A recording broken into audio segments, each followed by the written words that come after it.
Supreme court में CM योगी का मजबूत दांव ही उन पर उल्टा पड़ जाएगा, यह किसी ने सोचा भी नहीं होगा। दरअसल 17 सितंबर को उच्चतम न्यायालय से योगी सरकार को बड़ा झटका लगा। कोर्ट ने उस बुलडोजर कार्रवाई पर रोक लगा दी है जो कभी मुजरिमों पर कार्रवाई करने में मिसाल के तौर पर बताई जाती थी। अब उसी बुलडोजर बाबा के कार्रवाई पर कोर्ट ने फुल स्टॉप लगाने का फैसला किया है। ऐसे में सवाल उठता है कि कोर्ट ने रोक क्यों लगाई, किसने बुलडोजर कार्रवाई पर रोक लगाने की अपील दायर की थी, बुलडोजर कार्रवाई पर सुप्रीम कोर्ट ने क्या कुछ कहा है। देखिए, दरअसल 17 सितंबर को बुलडोजर कार्रवाई पर रोक लगाने के लिए सुनवाई हुई और कोर्ट ने रोक लगाते हुए कहा कि इस मामले की अगली सुनवाई 1 अक्टूबर को होगी। सुप्रीम कोर्ट की ओर से कहा गया कि अगली सुनवाई तक हमारी अनुमति लेकर ही एक्शन लें। सुनवाई के दौरान सुप्रीम कोर्ट ने कहा कि बुलडोजर न्याय का महिमा मंडन बंद किया जाना चाहिए।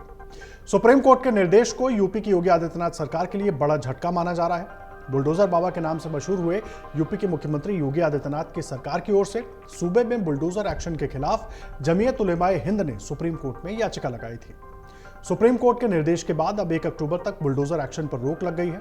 हालांकि कोर्ट ने साफ किया है कि सड़क, फुटपाथ या रेलवे लाइन को रोककर किए गए अवैध निर्माण पर ये निर्देश लागू नहीं होंगे। सुप्रीम कोर्ट ने कहा कि वो सभी पक्षों को सुनकर बुलडोजर कार्रवाई को लेकर देश भर में लागू होने वाले दिशा निर्देश देगी। सुप्रीम कोर्ट की तरफ से यह भी कहा गया कि बिना हमारी अनुमति के बुलडोजर नहीं चलेगा। साफ तौर पर सुप्रीम कोर्ट ने इस बात की ताकीद की है। देखिए, जस्टिस BR गवई और जस्टिस KV विश्वनाथन की बेंच का यह निर्देश अलग अलग राज्य सरकारों की ओर से दंडनात्मक उपाय के तौर पर आरोपी व्यक्तियों की इमारतों को ध्वस्त करने की कार्रवाई के खिलाफ लगी याचिका पर दिया है। सुप्रीम कोर्ट ने निर्देश देते हुए कहा कि 1 अक्टूबर तक बिना हमारी अनुमति के देश में कहीं पर भी बुलडोजर एक्शन नहीं होगा। याचिकाकर्ता जमीयत उलेमाए हिंद की ओर से सुप्रीम कोर्ट में दाखिल याचिका में कहा गया है कि बीजेपी शासित राज्यों में मुसलमानों को निशाना बनाकर बुलडोजर एक्शन किया जा रहा है। सुनवाई के दौरान सॉलिसिटर जनरल तुषार मेहता ने सुप्रीम कोर्ट के आदेश पर आपत्ति जताते हुए कहा कि अधिकारियों के हाथ इस तरह नहीं बांधे जा सकते। हालांकि पीठ ने इस पर नरमी बरतने से इनकार करते हुए कहा कि अगर 1 हफ्ते के लिए तोड़फोड़ रोक दी जाए तो आसमान नहीं गिर जाएगा। पीठ की तरफ से कहा गया कि संविधान के अनुच्छेद 142 के तहत अपनी विशेष शक्तियों का इस्तेमाल करते हुए निर्देश पारित किया है। जस्टिस विश्वनाथन ने सुनवाई के दौरान कहा कि अगर अवैध विध्वंस का एक भी उदाहरण है तो ये संविधान की भावना के विरुद्ध है। तो देखिए, अब वहीं कोर्ट के इस फैसले पर कांग्रेस प्रवक्ता अंशु अवस्थी ने कहा कि उच्चतम न्यायालय के बुलडोजर कार्रवाई के निर्णय का हम स्वागत करते हैं।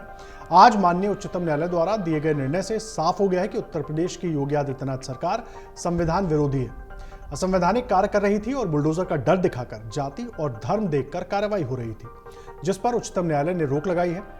उत्तर प्रदेश की बीजेपी सरकार बेनकाब हो गई है और इनके पास जनता से जुड़े रोजगार, कानून व्यवस्था, महिला सुरक्षा, प्रदेश के विकास के नाम पर बोलने को कुछ नहीं है। हालांकि आपको बता दें कि सपा नेता अखिलेश यादव बुलडोजर कार्रवाई का विरोध करते रहे हैं। आपको सुनवाते हैं अखिलेश ने क्या कुछ कहा था बुलडोजर कार्रवाई को लेकर। देखिए, बुलडोजर न्याय नहीं हो सकता है। बुलडोजर अनकॉन्स्टिट्यूशनल था। बुलडोजर लोगों को डराने के लिए था।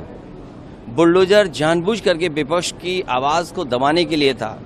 मैं धन्यवाद और बधाई दूंगा सुप्रीम कोर्ट के इस फैसले को जिसने बुलडोजर को रोकने का काम किया है।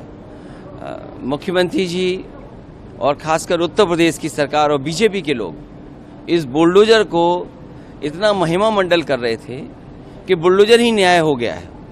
और इनके तमाम कार्यक्रमों में, इनकी रैलियों में इस बात को ये इतना बढ़ा चढ़ा करके लेकर के आते थे जिससे लोगों के अंदर भय पैदा कर सकें। अब जब सुप्रीम कोर्ट का फैसला आ गया है, मैं समझता हूँ बुलडोजर रुकेगा और न्यायालय से न्याय मिलेगा। अब देखना यह होगा कि 1 अक्टूबर को क्या सुप्रीम कोर्ट देश में हमेशा के लिए बुलडोजर की कार्रवाई पर रोक लगा देगा या इसके लिए कोई नया रास्ता निकलेगा। अगर आप ये वीडियो YouTube पर देख रहे हैं तो हमारे चैनल को सब्सक्राइब करें और बेल आइकन को दबाना ना भूलें। अगर आप Facebook पर ये वीडियो देख रहे हैं तो हमारे पेज को लाइक करें।